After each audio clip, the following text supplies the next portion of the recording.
सोच्नुस् त, एउटा यस्तो कम्पनी जसको अपरेटिङ प्रफिट मार्जिन अर्थात् सञ्चालन नाफा पत्यारै नलाग्ने 80% छ, सुन्दा वाउ लाग्छ नि, होइन त?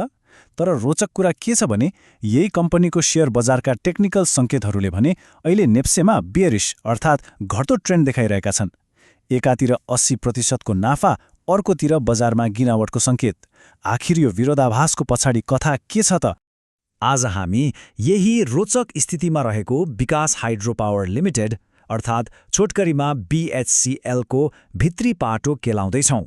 एउटा लगानीकर्ताको नजरबाट हेर्दा यसको फन्डामेन्टल, टेक्निकल र रणनीतिक अवस्था बुझ्न एकदमै जरुरी छ। यो विश्लेषणले कम्पनीको यथार्थ चित्र छर्लङ्ग पार्नेछ।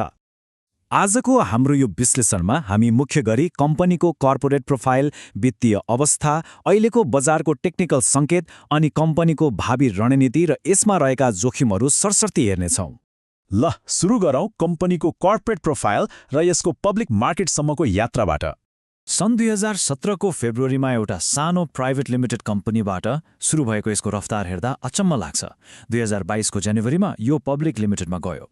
त्यसको लगत्तै 2023 को फेब्रुअरीमै यसले गोर्खाको 4.55 मेगावाटको अप्पर माछाखोला प्रोजेक्टबाट व्यावसायिक उत्पादन नै सुरु गरिहाल्यो। अनि सन् 2025 को अगस्तमा त यो नेप्सेमै लिस्टिङ भयो। एउटा निजी कम्पनीदेखि पब्लिक कम्पनीसम्मको यो छोटो दौड साँच्चै नै लोभलाग्दो छ है। अब कम्पनी कसले हाकिरहेको छ त? अध्यक्ष खगेन्द्र न्यौपानेसँग करिब 14% र प्रबन्ध निर्देशक कृष्ण प्रसाद घिमिरेसँग करिब 8% शेयर हिस्सा छ। फाउन्डरहरूकै यति ठूलो लगानी हुनुको मतलब उनीहरूको व्यक्तिगत स्वार्थ र कम्पनीको दीर्घकालीन सफलता एउटै ढुङ्गामा छ। भर्खरैका साधारण सभाका एजेन्डाहरू हेर्दा पनि उनीहरूले सुशासन र नयाँ विस्तारमै जोड दिएको देखिन्छ, जसमा उत्तम अधिकारी जस्ता स्वतन्त्र सञ्चालकहरूको भूमिका पनि महत्त्वपूर्ण रहन्छ। अब लागौँ पैसाको कुरातिर, अर्थात् कम्पनीको वित्तीय अवस्था र भ्यालुएसन। पछिल्लो तेस्रो त्रैमासिक रिपोर्ट हेर्नुभयो भने खुद नाफा छ 7 करोड 10 लाख रुपैयाँ। यो भनेको 71.08 मिलियन हो। सञ्चालनमा आइसकेका हाइड्रो पावरहरू कसरी राम्रो नाफा दिने मसिन बन्छन् भन्ने यो एउटा गतिलो उदाहरण हो। भ्यालुएसनकै कुरा गर्दा EPS 10.43 छ, PE रेशियो अलि माथि 48.24 छ अनि प्राइस टु बुक भ्यालु 4.59 गुणा छ। अब लाग्ला ओहो यो त महँगो भयो। तर सञ्चालनमा आइसकेका र निरन्तर आम्दानी गरिरहेका हाइड्रो पावरहरूलाई बजारले अक्सर यसरी नै प्रिमियम भ्यालुएसन दिने गर्छ। सुरक्षित दीर्घकालीन प्रतिफलको आशमा लगानीकर्ताहरू अलि बढी प्रिमियम तिर्न तयार भइहाल्छन् नि। यो कुरालाई इक्रा नेपालको रेटिङले पनि साथ दिएको छ। उनीहरूले कम्पनीको रेटिङ अपग्रेड गरेर BBB- BBB- दिएका छन्। यसको सिधा अर्थ के हो भने अब निर्माणको बेलाको त्यो टेन्सन र जोखिम सकियो। कम्पनी आर्थिक दायित्व पूरा गर्न सुरक्षित र बलियो बाटोमा अघि बढिसक्यो। हाइड्रो पावरमा आम्दानी कहाँबाट आउँछ? हिउँद र बर्खाको उत्पादनबाट। यहाँ विकास हाइड्रो पावरको 39% ऊर्जा त सुक्खा याममै उत्पादन हुन्छ। नेपाल विद्युत प्राधिकरणको नियमअनुसार सुक्खा याममा बिजुलीको भाउ निकै महँगो हुन्छ। त्यसैले खुलामा पानी कम हुँदा पनि यो 39%ले कम्पनीको आम्दानीलाई मजाले ब्यालेन्स अर्थात् एउटा प्राकृतिक फाइनान्सियल हेज गरिरहेको हुन्छ। फन्डामेन्टल त राम्रै देखियो, तर अहिले नेप्सेमा बजारको सेन्टिमेन्ट कस्तो छ त? टेक्निकल अवस्था हेरौँ। अघि हामीले 80% मार्जिनको कुरा गर्यौँ है, तर चार्ट हेर्दा अर्कै कथा देखिन्छ। 5 दिने मुभिङ एभरेज 511.54 र 20 दिने मुभिङ एभरेज 526.51 यी दुवैले अहिले प्रष्ट रूपमा बियरिस अर्थात् बजार घट्दो ट्रेन्डमा छ भनेर रातो बत्ती बालिरहेका छन्। बलियो फन्डामेन्टल एकातिर छ, तर छोटो अवधिको बजार मनोविज्ञान अर्कै दिशामा बगिरहेको छ। तर तरलता अर्थात् लिक्विडिटीको कुरा गर्ने हो भने हालसालैको डेली टर्नओभर करिब 1 करोड 74 लाख जति छ। 30 दिनको एभरेज भोल्युम हेर्दा पनि बजारमा विकास हाइड्रो पावरको शेयर किनबेच गर्न खासै गाह्रो छैन। नयाँ लगानीकर्तालाई इन्ट्री गर्न यो एउटा सकारात्मक कुरा हो। यदि तपाईँ ट्रेडिङै गर्ने सोचमा हुनुहुन्छ भने चाहिँ यी पिभट पोइन्टहरू एकदमै काम लाग्छन्। मुख्य पिभट 504.73 को लेभलमा छ। पहिलो सपोर्ट 499.47 तिर छ भने पहिलो रेजिस्टेन्स 508.37 मा।